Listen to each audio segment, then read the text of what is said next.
नमस्कार, आप सभी का स्वागत है हमारे अपने चैनल फार फाउंडेशन, एक प्रयास मानवता की भागीदारी के साथ। दोस्तों, दुर्घटना कभी भी किसी के भी साथ हो सकती है। ऐसे में फर्स्ट एड की जानकारी होना हम सबके लिए बहुत ज़रूरी है। आज की वीडियो में हम आपको बताने जा रहे हैं कि किसी बेहोश इंसान को फर्स्ट एड कैसे दें।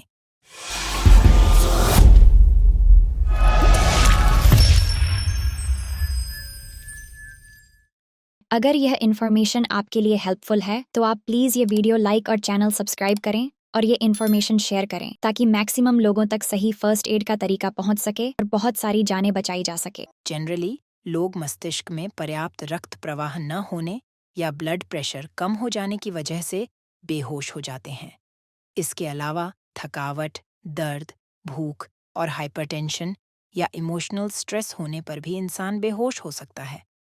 लंबे समय तक खड़े रहने या बैठे रहने के बाद लोगों का बेहोश हो जाना भी आम बात है।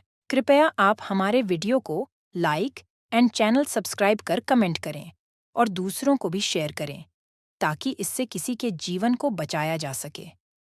किसी बेहोश व्यक्ति को फर्स्ट एड देने के लिए हमें प्राइमरी सर्वे करना ज़रूरी है ताकि हम पता लगा सकें कि मरीज की हालत कितनी गंभीर है और उसी हिसाब से आगे उसका उपचार किया जा सके।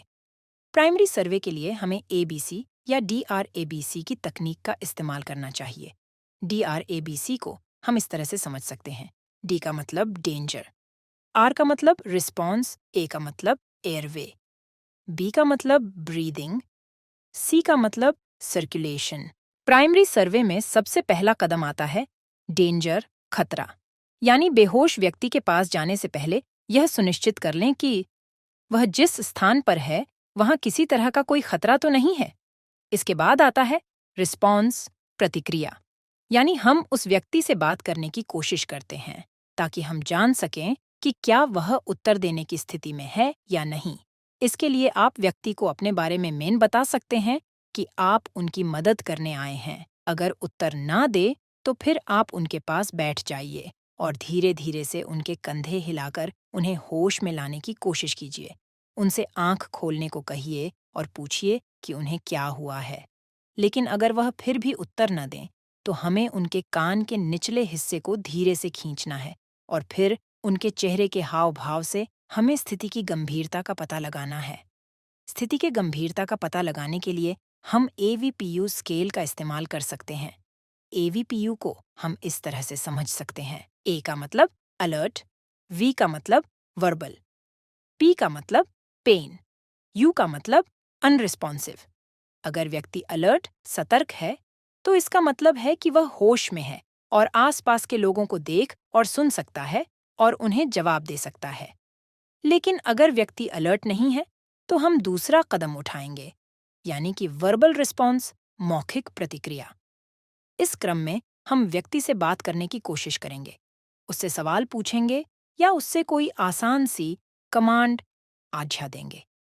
अगर व्यक्ति हमारे प्रश्नों का उत्तर देता है, हमारी कमांड को मान जाता है, तो इसका मतलब है कि वर्बल रिस्पॉन्स मौखिक प्रतिक्रिया में है। लेकिन अगर व्यक्ति किसी तरह का वर्बल रिस्पॉन्स, मौखिक प्रतिक्रिया नहीं देता, तो हम तीसरे कदम पेन, दर्द में जाएंगे। इसमें हम व्यक्ति के शरीर पर धीरे से चुटकी काट सकते हैं या उसके कान के निचले हिस्से को हल्के से खींच सकते हैं। अगर वह दर्द होने पर किसी तरह की प्रतिक्रिया देता है तो इसका मतलब है कि वह पेन रिस्पॉन्स, दर्द प्रक्रिया में है। लेकिन अगर इन सब के बावजूद भी व्यक्ति प्रतिक्रिया नहीं देता है तो इसका मतलब है कि वह अनरिस्पॉन्सिव, अनुत्तरदायी है। और अब हमें एबीसी या डीआरएबीसी के तीसरे कदम एयरवे, वायु मार्ग में जाना है। हमें बेहोश व्यक्ति के एयरवे, वायु मार्ग को खोलना है। इसके लिए हम अपना एक हाथ बेहोश व्यक्ति के माथे पर रखेंगे और दूसरा हाथ ठुड्डी पर रखकर उसके चेहरे को पीछे की ओर झुकाएंगे। अब हमें अगले कदम ब्रीदिंग, श्वसन पर आना है। इसमें हम बेहोश व्यक्ति की सांसों की जांच करेंगे। इसके लिए हम अपना कान व्यक्ति के नाक और होठों के पास ले जाएंगे और 5 से 10 सेकंड में हमें सांसों की गतिविधि का पता चल जाएगा। अगर सांस अनियमित है तो हम आपातकाल नंबर 102 एम्बुलेंस या 112 पर कॉल करेंगे और उन्हें अपने साथ एएडी डिवाइस लाने को भी कहेंगे। इसके अलावा हम सीपीआर देकर व्यक्ति की सांस नियमित करने की कोशिश करेंगे। इसके लिए हमें अपने दोनों हाथों से बेहोश व्यक्ति की छाती को तेजी से दबाएंगे और ऐसा हम 1 मिनट में 100 से 120 बार कर सकते हैं। लेकिन अगर बेहोश व्यक्ति की सांस सही से चल रही है तो हम अपने अगले कदम पर जाएंगे और उनका सर्कुलेशन प्रसार चेक करेंगे। यह देखना भी जरूरी है कि बेहोश व्यक्ति को किसी तरह की कोई चोट तो नहीं लगी जिससे उसका खून बह रहा हो। अगर शरीर के किसी भी हिस्से से खून बह रहा है तो तुरंत ही उसे रोकने की कोशिश करनी चाहिए और साथ ही इमरजेंसी नंबर पर मदद के लिए सूचित करना चाहिए, क्योंकि यह स्थिति खतरनाक हो सकती है।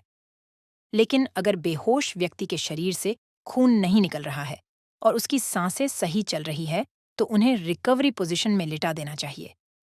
रिकवरी पोजीशन के लिए हम विस्तृत जानकारी अगले वीडियो में बताएंगे। इस तरह सही समय पर फर्स्ट एड के इन स्टेप्स का पालन करके हम किसी व्यक्ति की जान बचा सकते हैं। अगर आपको ये यूजफुल लगती है तो ये चैनल सब्सक्राइब करें और ये इन्फॉर्मेशन बाकी लोगों में शेयर करें। जय